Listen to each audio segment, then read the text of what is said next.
Bonjour et bienvenue sur Cocotte TV. Aujourd'hui la présentation du PC portable gamer XMG P505 qui est donc la dernière version du constructeur allemand Schenker. Il nous arrive justement directement d'Allemagne.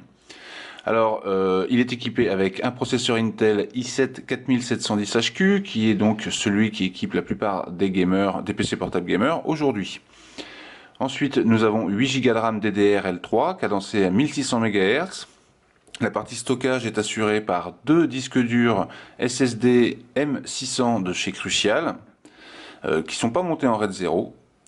Et enfin un disque dur mécanique de 1 Tera à 5400 tours minute.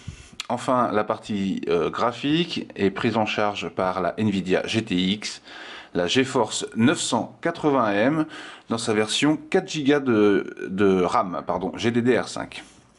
Voilà ce qu'on peut dire sur la configuration de cette XMG. On passe sans plus tarder à la présentation du bundle. Alors on débute la présentation de ce bundle avec la fameuse brique, la traditionnelle plutôt.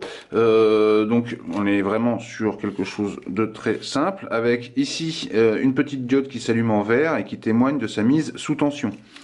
Alors ensuite nous sommes sur une brique de 180 watts exactement. Voilà, rien à dire de particulier sur cet élément. Ensuite, on a un sachet dans la boîte avec plusieurs éléments. Tout d'abord, ici, vous remarquez une petite lingette pour nettoyer l'écran. Puis, des CD.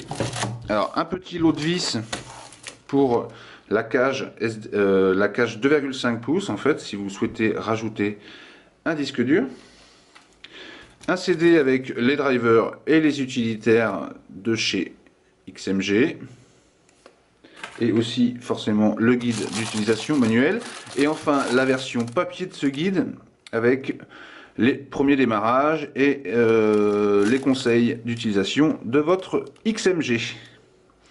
Voilà, on passe sans plus tarder à la présentation du portable. Le P505 est donc déballé. Il se présente à vous dans sa version, donc dans une version toute noire, comme vous pouvez le voir. Le capot est en aluminium. Il est plutôt bien fini, remarque peu les traces de doigts. Voilà ce qu'on peut dire sur ce premier contact avec. Vous voyez que le capot plie un peu, par contre. C'est pas énorme, mais un petit peu quand même.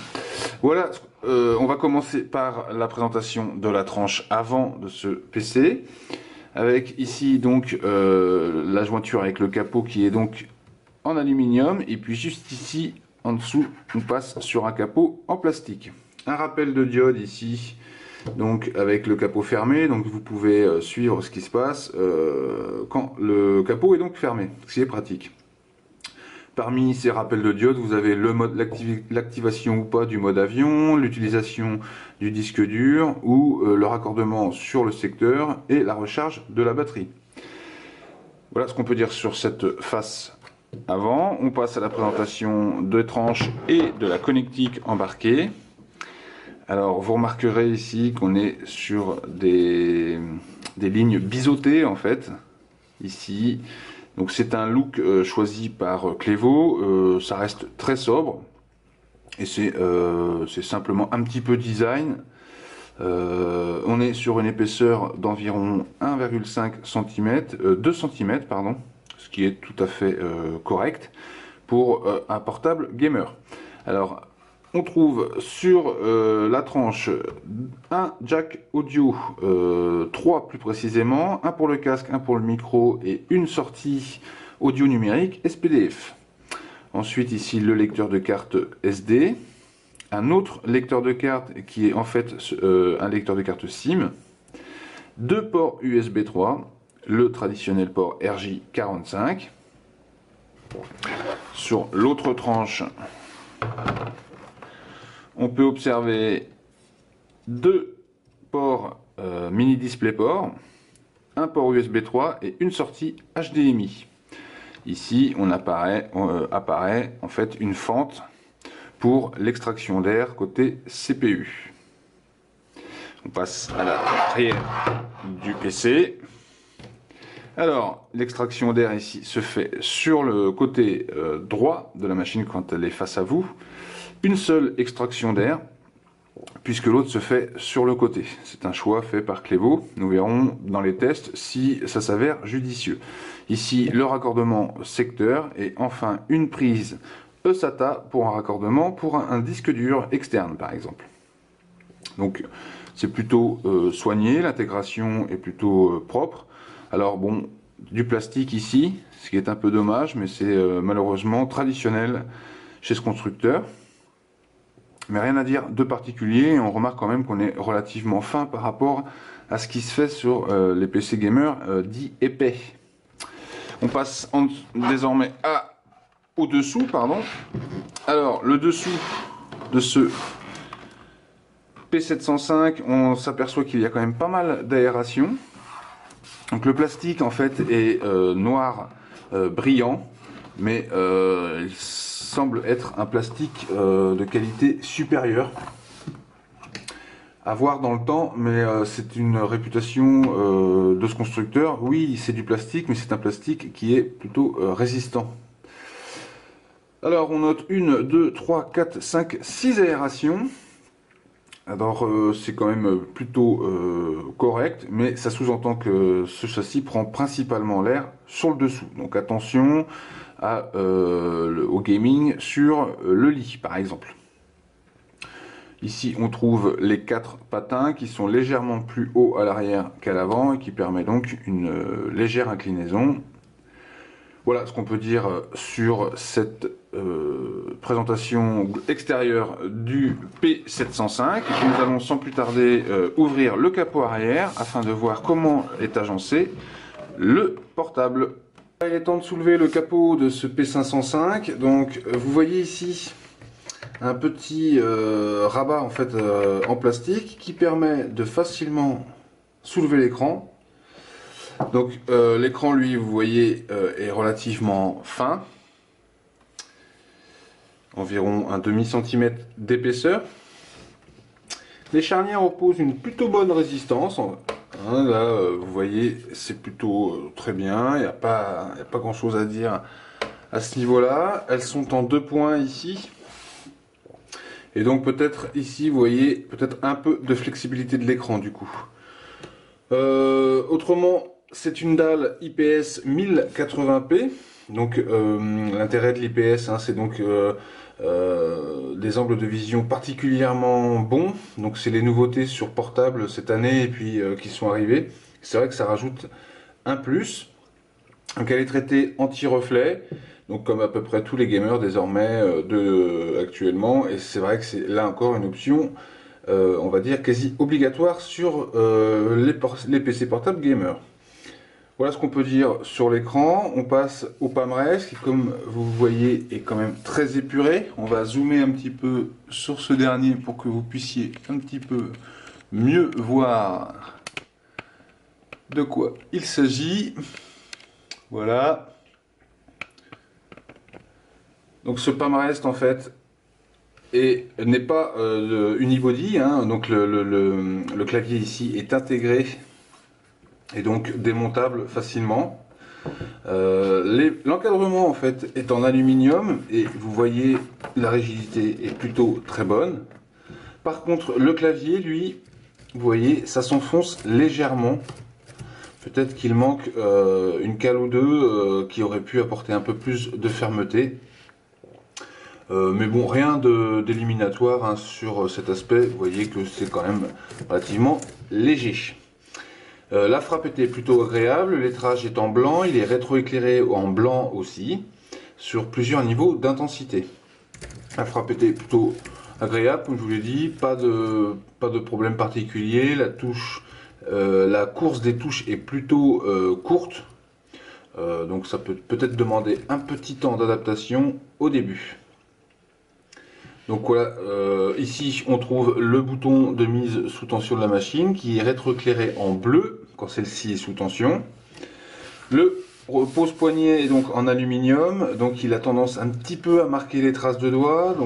Et puis il est en aluminium, donc certains apprécient, d'autres moins, puisque le contact, c'est vrai, est légèrement différent de ce qu'on peut trouver par exemple sur du soft touch. La partie trackpad, comme vous pouvez le voir, est plutôt très propre, incrustée, plutôt légèrement décalée sur la gauche, avec les deux clics qui, comme vous voyez, ont une course assez profonde, mais semblent de bonne qualité. Rien à dire de particulier. Ils sont à la hauteur du reste, ils sont dans la même matière d'ailleurs. La glisse est très bonne. Donc cette partie trackpad est plutôt soignée, simple mais soignée. Elle héberge en son centre un lecteur de carte d'empreinte, tout simplement, qui permet de verrouiller la machine. Donc ça apporte une sécurité supplémentaire. Il est possible aussi que ça soit utilisé pour certains types de moyens de paiement, en fait, où on vous demande de vous authentifier. Voilà ce qu'on peut dire sur cette partie PAMRest, plutôt soignée, épurée, relativement simple. On ne se croirait pas sur un ordinateur gamer, et c'est justement ça qui est reposant avec ce Clevo. Alors justement, après, on aimera ou on n'aimera pas. On passe à la partie finale de cette vidéo, avec le démontage du capot arrière. Nous terminons cette vidéo de présentation du P505 avec le traditionnel démontage du capot arrière pour voir si c'est facile à faire. Alors en fait, nous avons dénombré une 14 vis. Donc c'est beaucoup, mais bon, elles sont standards, donc assez faciles à retirer. Une fois que vous aurez donc enlevé toutes ces vis, il vous faudra, comme d'habitude, avec une carte téléphonique, ancienne carte téléphonique ou quelque chose du style. Vous allez tranquillement passer à l'intérieur entre les deux parties plastiques et puis, comme d'habitude, dégager l'ensemble qui vient très facilement en fait. Nous l'avons déjà réalisé pour la vidéo, mais c'est vrai que c'était assez facile à faire. Pas d'étiquette de garantie, pas de perte de garantie, donc en cas d'ouverture, pas de souci de ce côté-là. Donc, on découvre le capot. Vous voyez, celui-ci est en plastique, mais il offre une bonne rigidité. Il a des petits renforts en ferraille là qui apportent de la rigidité sur la partie refroidissement. Voilà, donc rien de particulier. On arrive sur l'intérieur du P505. On commence la présentation avec ici la partie batterie, en fait, donc une batterie 6 cellules dans notre exemplaire qui, un peu à la manière de MSI, est livrée sans carénage en fait, simplement revêtue d'une espèce de plastique noir afin qu'elle puisse s'intégrer dans la hauteur à partie, puisque je vous rappelle qu'on est sur un châssis relativement fin, même si on ne peut pas dire qu'il est réellement fin. On continue la présentation avec ici les deux ports M2.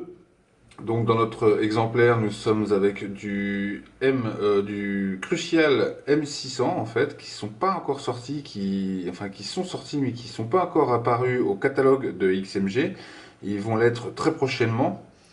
Donc c'est des SSD de type M2 de 240 Go. La partie stockage de données est gérée par le Western Digital, donc de Blue Western Digital de 1 Tera à 5400 tours minute. Voilà ce qu'on peut dire à peu près pour la partie stockage. Ici les deux emplacements de mémoire pour un maximum de 16 Go. Nous sommes équipés en 8 Go, donc il sera possible ici de mettre 2 fois 4 Go de DDRL 3600 MHz. On passe à la partie refroidissement. Alors, elle est distincte ici, ils ont séparé le CPU et le GPU, c'est plutôt une bonne idée. La partie CPU, c'est une monoturbine avec un ventilateur de type slim. Et le radiateur ici sur la partie latérale du châssis et deux caloducs. La partie carte graphique, elle, ici, avec deux turbines donc slim, une partie radiateur plus imposante donc vers l'arrière, qui sort vers l'arrière, et la présence de 3 caloducs. Donc normalement d'un point de vue théorique, la partie refroidissement devrait être plutôt pas mal. On verra ça dans nos tests en jeu. Voilà ce qu'on peut dire sur l'intérieur de ce P505, pardon. On remarque quand même que les principaux éléments sont relativement faciles d'accès et donc l'entretien sera facilité. C'est ce que nous souhaitions observer à travers ce démontage. Voilà, il ne me reste plus qu'à vous souhaiter une très bonne fin de journée sur Cocotte TV. À très bientôt sur Cocotte Land pour le test complet.